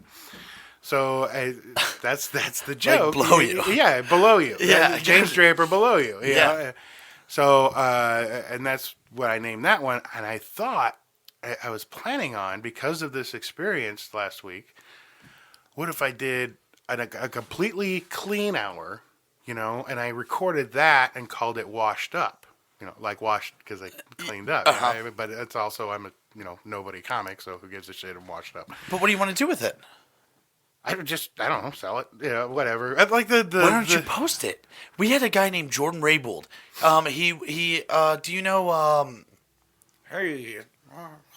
whatever, I'm trying to dig down. Chris DiStefano. DiStefano. Yeah, Chrissy D. He's a New York comic. DiStefano sounds familiar, but I'm not. God, what is his name? Mark Norman. Mark Norman. Oh, Mark Norman. Yeah. Okay, so Chris DiStefano and Mark Norman, they were monsters in New York. I'm thinking now. I might be thinking of someone else. I'm thinking Mark Norman. Yeah, that's the right person. He's kind of a. He's school. But he's a little like skittish when he tells his jokes. Yeah, exactly. That's the guy. That's right. That's so right. I looked at her and she was like, "Huh, yeah, suck right. my dick." Yeah, like, yeah. Well, we had a guy. He has been with them since they started day one. His name is Jordan Raybould, and they've done all the mics together, all the shows together, and we were able to book him from the podcast when our TikTok blew up, and so he was on the show. He released his comedy special, called Freedom Boner. On YouTube, and he was like, what I did was just booked this, did this, got this, and I posted it, and I pushed it. I used my TikTok, and I think he has 300,000 followers, which is the same exact number that I have, 300,000 on TikTok. We've gotten 80 million views on TikTok, like a couple of videos that made 15 million views and whatnot. So I'm like, wow. Like my brain gets churning when someone tells me, like, so we had him on a Zoom podcast episode, we did the full thing, but if you have 45 minutes and you want to put it out, what he did was he put it out there, hey, I'm going to charge $1, $1.50, whatever for someone to view it. Or do like Mark Norman, don't charge a thing, leave a tip box. And then people are going to be like, hey, I'm going to watch this for free. And then the second that video, if you hit 1,000, like, you're going to start getting money from that, 2 cents, 1 cent, whatever, per ad that people watch. But if they watch 45 minutes, you make 4 fucking cents per view. You get 100 views, like you get 1,000. As long as they watch 45 minutes? Well, no, per ad. Oh. So the way YouTube works is okay. every time you view an ad that they put on your video, you're going to get paid. Well, you get 1 million views times 4 cents per each ad that everybody watches or whatever. It's like $4,000. Right? I mean, boom. But now, you have like Mark Norman who posted, he's got 15 million views on his stand-up. And then he has a tip box. So he probably got $60,000-$70,000 from YouTube for posting this video. And then on top of that, probably $100,000 worth of tips from people that enjoyed it. Hey, yeah, I'll just dump $1 in here. What do you do? Like, what's he have? Like, is it like just like a little Venmo click thing? It's just or a is click. It like a PayPal kind of thing? It'll be all of it. It's just right down below. You just click and it's attached. These guys are brilliant, man. I'm so out of date. Like, I don't have any of those Cash Apps. I don't have like the Cash App, PayPal, Venmo, Cash App's for any of those things. I'm sorry, don't get offended, anybody, but Cash App's for the poor people. Well, I don't know. Well, I only refer to, when I say Cash App, I don't know I'm if it's for the referring poor to people. all of those things. Because I did a show, where was I? Ankeny, I think? Out there by Des Moines. And at the end of the show, we finished the show. Did I headline? I think I headlined that night. And Did I headline? Did I fucking headline? Let me wonder which one it was. I'm trying to let you know fuck that you. the money was worth it. That's what I'm letting you know. I get it told. He's like, "What's your Venmo?" I was like, "What?" He's like, "What's your Venmo?" I was like, I don't have a Venmo. What are you talking about? And that's exactly the look. All 4 other fucking comics were sitting there. So there's 5 people standing around me, looking at me like I just said the N-word on stage at the Speakeasy. Everyone's looking at me like, are you fucking crazy? You don't have a Venmo? What's your paper? What? You don't have any of that? I'm like, no. Fucking either I get paid cash or a check. That's usually what happens. And if I'm producing a show, know this, everybody. If I'm producing a show, I ask the fucking venue, look, are you paying me cash or a check? Because if you're paying me a check, I'm going to make sure I have enough cash to pay the fucking comics that I'm going to, that you get paid whatever, and I'll be reimbursed by the fucking owners. Because I've been stuck in that situation a couple of times where I promise comics, you're getting this money, okay? This is what I'm getting paid. You're getting this money. And then I find out that night, oh, sorry, I'm paying you a check, and this guy doesn't even have it. And then, these guys have to travel, another 3 hours back home. You're Matt Miller. You don't even have a home. All you do is He's just constantly in his car. You just have a Jeff Foxworthy album and your fucking CD player and a denim jacket. Yeah. You were relying on that $7. I love that guy, man. I love him. And that Matt Ploutz kid, both of them. They're just constantly on the move. There's nothing that's below them, and that's what you got to do, man. He moved. He's moved, but I can guarantee you'll see him again because he's going to keep going. He's going to just keep going and hitting all these places, and he's got that goal. I look at guys, like that, and as someone who's been around for a little while, you go, man, yeah, I wish I could have done that. But at the same time, I can't. I've got a job that provides insurance, and I know that I'm getting paid every day. I don't have to hope that the fucking owner is going to actually pay me money. I have a house that I can come to after each show. I have all these things, and once I do get the opportunity, I'll travel the country and go everywhere. Oh, it's downtown Nashville, dude. Fucking love that town. Jesus Christ! I just heard your boner. Yeah. Nashville's fucking awesome, dude. It's expensive, but that's the first. By the way, Nashville is the first this last July. The first out of state headlining. Oh gig God, we're going back I into this fucking headline had. shit again. Goddamn right. Jesus, I just told you. I've been doing this for so much fucking long. You headline all the fucking time, don't you? Now. So out of state. You guys, have you headlined in Illinois? Wait, out of state. Have you headlined in Illinois? I shouldn't have well, said wait, that. listen. Let me ask you a question. I shouldn't have said Okay, that. just let me. Iowa, I've headlined. So you have? Wait. So I don't think of Iowa and Illinois as a separate so state. now- okay. I'm just constantly in both. Well, I don't think of Florida and Illinois as a separate state. What are you fucking doing? All right, so That's now all we're right. at 3 wells. Where else? In the Quad Cities, you think You of ever you're headlined always in Wisconsin? either one. No, I haven't. I've featured there. I've played there. I've featured in Michigan. Did a show near Detroit. That's one of the very few places I St. actually Louis? sold a DVD. No, actually, I think we need to what take was it? all There of was our a- asses down Yeah, to yeah, St. yeah. Louis. Definitely. They have a great scene. Wonderful people down there. I've could- worked with a lot of those comics, and we they're a could lot run of the fun. mics. They're We could some run the cool mics in dudes. 2 days. Well, they've got like 5 different places, Yeah, and close. Yeah, and but it's a 5-hour my. trip, Yeah, I know, I saw it. It's like a 5-hour trip there. That fucking Detroit gig that I did, I didn't think it was gonna be a big deal, and it's fucking 6 hours. 6 hours drive from here to Detroit. And I went up there and I did the gig, and it was, I didn't get paid. I did not get paid for it. I only did like 20 minutes. Like I said, I was featuring. I was before the headliner. Are you expecting to get paid for this podcast? No. No. I did already. Fuck, dude. I got paid 800 times more than I ever fucking would think of. But, and then I go up there and I was like, oh, wait. I don't have a place to fucking stay. I don't have any money to fucking eat. Yep. Shit, I need to drive back. So I drove for 14 hours. I drove 7 hours there and 7 hours back, including the fucking traffic through fucking Chicago both ways. And never got paid a dime. And someone, there was a couple that left. At the end of the show, as they were leaving, they stuck around for the whole show. It was an awful show. I did good, but it was an awful. But it was just a weird, awkward. Yeah, I should have headlined.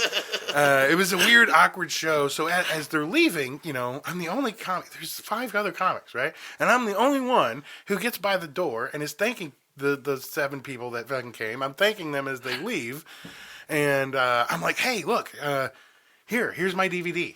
I'm like, you only saw like 15, 20 minutes tonight. I'm like, here's my DVD. It's a 45-minute set. And how long ago was this? 2015. People still had those? 16. Yeah. DVD players? Yeah, exactly. And that's what I was doing. I was burning DVDs. Oh, that was so weird. Anyway, so I'm like, here's the DVD. You can check me out, more of my stuff or whatever. And they're like, oh, no, we'll buy it. And I'm like, oh, you don't have to buy it. I was like, I was here too. This was an awful show. You shouldn't have to pay money for what just happened.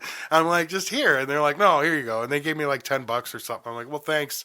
I'll throw this towards my $80 gas bill. Yeah, towards 2 churros. Yeah, and 2 fucking, I'm going to stop at Taco Bell on the fucking way back. Oh, it was just, that was a weird experience. But, and it's because of those experiences that, you can go fuck you and your headline and shit. But, so when you talk about all this, are you married? Yes. Okay. Do you have a wedding? No, because of my job. Okay. My job, I because I thought you were married, and then I didn't see the wedding ring. yeah. I was like, oh, man. I have a very unique wedding maybe ring. they're going through some things. I wore my wedding ring for 15 years. Never took it off. From the moment she put it on my finger, I never took it off for 15 years. And I started this job, and it was a couple weeks into it, and my hand was wet. And I don't know if you ever do this with your hand, but you kind of do the flick. You do the flick, right? Oh, yeah. So I did that, and my ring flew off to the tip of my finger. I just caught it. Uh-huh. And I was like, fuck, because there's a drain thing. If that went down there, I'm not going to fucking get it back. So I was like, thank God. And I put it in my lunch bag, and then after that, I can't put it back on because, so it's going to you sacrificed your loyalty and devotion to marriage for some fucking wet hands. I love that ring. I love that ring. Do you have it on a necklace around your neck? That's No, what I would no, do no. because that's how loyal I I have am. it kept somewhere. Oh. I have it kept somewhere so I don't lose it. I kept that fucker on 24/7. I never, dude. My finger, they used to have this. I take it off. Does it look like this? Yep. Completely like Yeah, only I mine have was a like it was callus- always a little red and a little dry under here, like underneath. I have hyperhidrosis. Yeah. So like Does it peel every once in a while underneath? oh, completely. Yeah. So like when you elbow bump me, Uh-huh. it's one of the coolest, best things in the world for me because so hyperhidrosis means that you're born with an extra sweat gland in your hand, and so my hands will sweat all the time. And Oh, really? one of the scariest and most nerve wracking things for me is shaking people's hands. Like when I tell people, like when you see me give people hugs, it's a super self conscious, like inside of me type thing. I get to do this instead of shake your hand and show you how wet my hand is. And embarrass myself, like, Yeah. or have you say, why is your hands like that? But like, I mean, my hands, you see how wet they are, right? Yeah, I mean, I just can't help it. There's nothing I can do. They want to give me like there's one person who wants to give me Botox in my hands. Botox, okay. I guess if you inject it into that sweat gland, it's supposed to kill it for up to like 2 years, but you're gonna shove a needle. One shot? It Yeah. takes 2 years? That's awesome. I know, but like it's just I don't know. It's also the thought of you putting a needle in my hand, and I'll just give people hugs. If you don't want to give me a hug, I don't want my hand looking like Goldie Hawn. dude.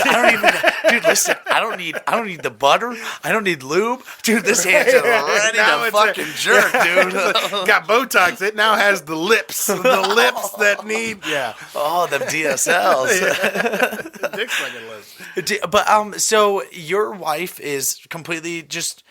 Is she just okay with you completely just pursuing your dreams, doing this, going there, doing that? Define completely okay. But, I mean, okay, so the No, insurance. she's very supportive. It's been better, Did he pick it up? Is that for real? Did he just fucking get that? I think he got it, dude. Oh my God. We got ourselves That a ball was game. nuts, dude. We've got ourselves a ball game. Oh man, she like I said, she's very supportive. Lately, it's been even better. Like she's very. That's gotta be. He caught it. That's a catch. I think That so. is a catch, I think so too, because he's pulling it as Yeah. It didn't hit the ground. Justin Dude, Goldberg's hard. that's for real, dude. That's for real. That's a Jay catch. Goldberg is hard as fuck Hell right now. yeah, he is. No, I am fast. Oh, It touched the ground. But- They're gonna call but- it incomplete. but does he have his hands on I it think as it's going I down? think it's a catch. Okay, let's see. Is it on the ground? Is he? Oh, It touches the ground. I don't. Yeah, he didn't get his hand under it. They're gonna call it incomplete. Unfortunately, I think it's a catch. The Furby Elmo. Hey, Holmes. No, Jessica. She's very supportive of everything. We've had our ups and downs. It's funny. I started doing this when my son was 2. Mm-hmm. Okay. We had Zach when I was 30. Told him. 2 years later, I was at work and I got an email. Somebody at work was thinking about doing an open mic. And I found out about Penguins. I didn't even know we had a fucking comedy club in the Quad Cities. And so I did that. Anyway, I remember it was a few years in. And, when you've got a toddler, there's a lot of stuff going on. There's a lot of things. You got to do work and this and that and take Penguins care of them. was in the Quad Cities? It wasn't in Cedar And Rapids? there was one in the Quad Cities in Davenport. Oh, okay. I didn't know that. Yeah, okay, yeah. now keep going. But anyway, I remember there was a specific argument we had because I had a show to get to. I had somewhere, and I think we had like a car was. Oh, we were going to Hughes. Not Hughes. This other place in Andalusia. Anyway, so there's a place we would take our cars, to get fixed or whatever. And I was taking her out there to pick up her car because it had just gotten worked on. And we were talking about, who's going to take care of, Zach, who's going to pick him up and do this and that while she or I work, whatever. Anyway, we got into this argument, and I said something about, look, I committed. I told someone I'm going to be at this show, and I'm going to be at this fucking show. I don't know about you, man, but I tell someone I'm going to be at the show or do so. I cannot, and it is my biggest fear to have my reputation as a comedian tarnished in any fucking way. I don't want anyone to think, James, you already don't did trust it. or work with that guy. You already did it with me today. Right. And honestly, what a cool thing that I did it back with you, too. Yeah. No, I cannot, that is the biggest fear of mine. I used to have nightmares. And when I started this, I used to have nightmares that I would take a nap midday and wake up and realize I missed a show. Yep. And someone's going to go, don't book James Draper because he's not reliable, So I've always had that fear. Anyway, so I said something to her about having to be at this show, and I remember her saying, I wish you would have started comedy before we met. And I said to her without skipping one fucking second, I look at her and I go, so do I. And yeah, we got a little, it was a little awkward and everything else, but you talk it out and work things out and talk as, schedules and plans and everything else. And throughout the years, there's times where I've got things scheduled and it's inconvenient for me. There's times where she's got things that are scheduled, they're inconvenient for her, another way around. And it's you find a way around it, you talk it out. And lately, like I said, the past few years, it's been so easy. She's just been like, you got a show tonight? Okay, cool. Well, have fun. Good luck. She doesn't come out to a lot of my stuff. And it's, for a long time it's been because, she's doing, stuff at the house. They're taking care of our son. Now our son's, 15, 16 years. He's going to be 16 in a few months. He's someone you can leave at home and not worry about. Oh, yeah. But at the same time, it's like, well, why have her pay admission when she fucking heard me say, all these fucking jokes 30 fucking times already, I do totally understand that. And by the way, call stands. It was an interception. It was. Yeah, Right they've already ran a play. Not that I'm a Titans fan. I just love a good game. Oh yeah, we've got a good one on our hands. So with Timmery, Timmery is my absolute down to the core best friend. Like, dude, I could go upstairs right now. You can watch this in the process. There's been many that have tried and seen it, and like, but I can go upstairs and be like, baby, me and James right now, we're going to Jacksonville, Florida. We're gonna drive right now. I'll message you when we're there, and she'll be like, oh, okay. Yeah. Or I could walk upstairs right now and say, baby, I'm quitting my job. I want to be a cow milker. I can't do that. But I have a really great job. She just knows that I think about everything. I'm very nervous. I think everything through a million times over. And so, but we are so locked into the same page that she knows that if I'm doing what I'm doing, she's trusting in my process of. I'm sorry. It looked like cum. Yeah, I was going to say it looked like you got a cum stain. I'm sorry. I thought you shot. But you were working. I didn't mean to interrupt you. Nope, and that's a touchdown. And so we got a tie game. Holy shit! But we have this sort of relationship, and the reason why we have this is because I was in a past relationship. She was in a past relationship. She was actually my best friend. She was my best friend. Oh, before? Yes. That helps. For so long. Jess and I were friends beforehand, but we weren't really close friends. We were like the. This is what sucks about my. Oh my God! What a catch! Watch this thing just stick to him. Watch this arm come out. AJ Brown, boink. Oh my goodness! Yeah. Now right in the right spot. Tannehill put it right in the right spot, man. But we were so much best friends that I'd be like telling her my nitty gritty, like. Oh, yeah, so when I had sex with this chick in high school, she had this fucking massive bush. I went outside the car and puked. Like, there was nothing. But you could tell her those kind of stories. Yeah, because she was just my friend. Yeah. Like, and so I'd already gotten all the crazy, stupid, wild out of the way. She knows who I am as a person.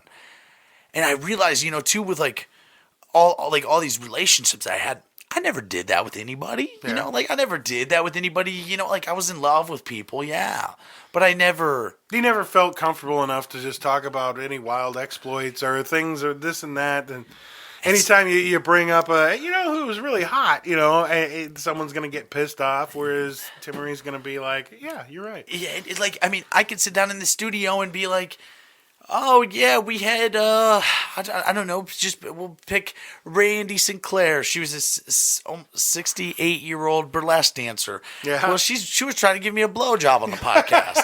And honestly, I was going to let her. It's official. I'm not your favorite podcast guest.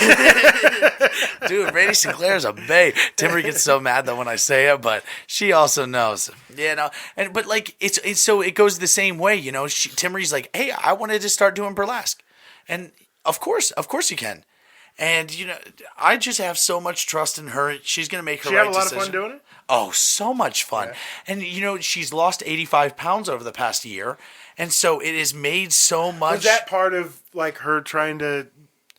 Was that part of preparing to do this, or was it like I guess what I'm saying is it something where like that was a motivator, I guess.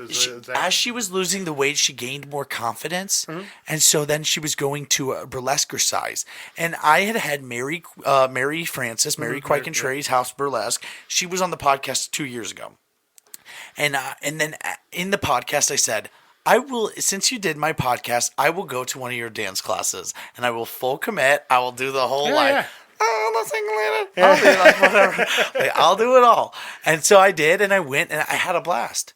And then Timmery was there and she loved it. She loved it. She kept going, right? She kept going. I was not going fucking back. Right. You're like, hey, I'm a good sport and all, but my hips lied for a little bit. They was ready. I'll play along, but I'm not. Making it a job. Yeah. It's time to go home, big boy. That's what they told me. We need some Epsom salts and some fucking CBD cream. There you go. Oh, but no, and it was so rewarding seeing her doing that and being a part of a group. Because I have so many types of groups. I'm a wild, like I've done a lot of different things. I used to be a professional power lifter. I've used to be a semi-pro football player. Did you do wrestling? I never wrestled. Oh, okay. I was thinking for some reason. I was thinking you were in wrestling. You could pin me right now, and I'll tap that. Right. You'll tap that. Yeah, you're not going to tap out. Hey, do some sort of plug. I'm going to go pee in a drain that's right behind us. That's what I was going to do too. Okay. I'll plug all. I've got a month worth of shit. I'm going to go ahead and plug. Okay, go ahead. Next week, it's a January 28th. I will be in Fairmount, Illinois, at the Sleepy Creek Winery. I'm getting a buzz. There's halfway through a fifth of Jack Daniels. Sleepy Creek Winery for CU Comedy. That's Champaign-Urbana with Jesse Tuttle, Justin Tuttle. Let's see. And then the next night, I'll be at the Decatur Conference Center in Decatur, Illinois. I have a lot of whiskey in me. On Saturday night, the 29th. The following week, I will be at the Comedy Bar, headlining the Comedy Bar February 4th and 5th. The week after that, February 12th, my birthday. That's right, my birthday, February 12th, I will be hosting the Comedy Night at Grease Monkeys in Kelowna, Illinois. And then the following 2 weekends, I will be hosting at the Comedy Bar in Dubuque, Iowa, both Fridays and Saturdays. Yeah, check me out at Grease Monkeys. Right. No, I'm booking for the March show too. I've got those guys together, and I've been back and forth with them, so I forgot you're on the next one. Like I keep thinking that we're in February already. Yeah, he's got a couple shows. I've got some too. Don't you guys? I keep thinking we're in February. I just talked to someone. Oh, it was Jeremy Hawk. He messaged me about doing the speakeasy, and I actually had texted him. I said, and they weren't. Oh, he was asking about the masks. Is there masks? Do you have to show like proof of vaccination or anything? I was like, no. I said, if anything, they might ask you to wear a mask when you're walking around, but I don't think they're gonna be too bad about it. He's like, okay. I said the last time I was there, they weren't all over you about it, and everything seemed fine. And I said, that had to have been last month. Like, they didn't have one in December, but I think I went to the January one. This is what I told him. and this is the January one was last night. And so and I'm on the phone with him, and he's like, okay.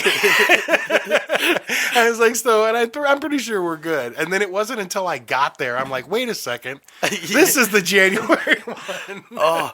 Wait, James, what we're going to do right here is we're going to do because we're at 2 hours. We're at a very fast 2 hours. We can keep talking, right? I mean, you can keep doing this. You can just edit it down. But right? I think that this first 2 hours is so perfect for at least a first episode. And then we're going to just restart again. So then I have you want to keep talking, right? You want to hang out? Oh, yeah. I'm not done. All right. Yeah, so this is Shot 30 Podcast. Down below is going to be all of James's links to all of his shows. And you know what, also, I've got some pretty exciting news.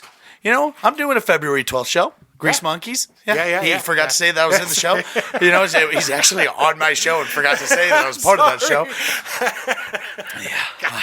Yep. I pulled a Tide. I pulled a Tide. I'll be doing 2 minutes at his show clearly before he lights me. He's going to light me. I'm going to walk up on stage. I'm already going to have the light. And then also, as of today, I am going to be doing around 15 minutes at all of Mary Quite Contrary's House of Burlesque shows throughout the year. Right on. It's very exciting, and that's those will all be at the Spotlight Theater. So we want to go out, support Miss Misha Nouvelle, that's my beautiful wife, and Mary Quite Contrary's House of Burlesque, and also be sure to donate to the Period Party. There's a lot of women out there in need of feminine products. That's something we forget when we donate to charities and foundations and homes like that. So please, Mary's links will also be attached to this. That is also on February 12th, right before James's show. It's right down the road. So we will go to that, and then we will come to James's show where I don't get to perform. Fuck you. What's the address? What's the address of the Spotlight Theater? Well, that's not where this show is. Her period party is at their new location. Her and Honey and Mary Quite Contrary's House of Burlesque and Honey and Ether opened up a shop together that opens on February 12th. Nice. And then while they're doing their grand opening, they're going to be doing a donation for this period party for Our Girl's House and some other causes. So, yeah, please. And where's that at? What's the address? Yep, it's down below. That's down below. Okay, it's on the thing. Okay, I want to make sure Shot 30 everybody Podcast. That's James Draper. We're going to keep recording and watching football and probably sucking each other. A little bit. Well, handies, at least on my end. Yeah, well, I've got the lube. You've got the lube. Thank you for being here. Thank you for watching. Thank you for listening. Please like, share, subscribe. As always, Shot 30 Podcast is available on Apple Podcasts, Spotify, Stitcher, CastBox, YouTube. And Joe Burrow, what are you doing? You're running the wrong way, bro. He's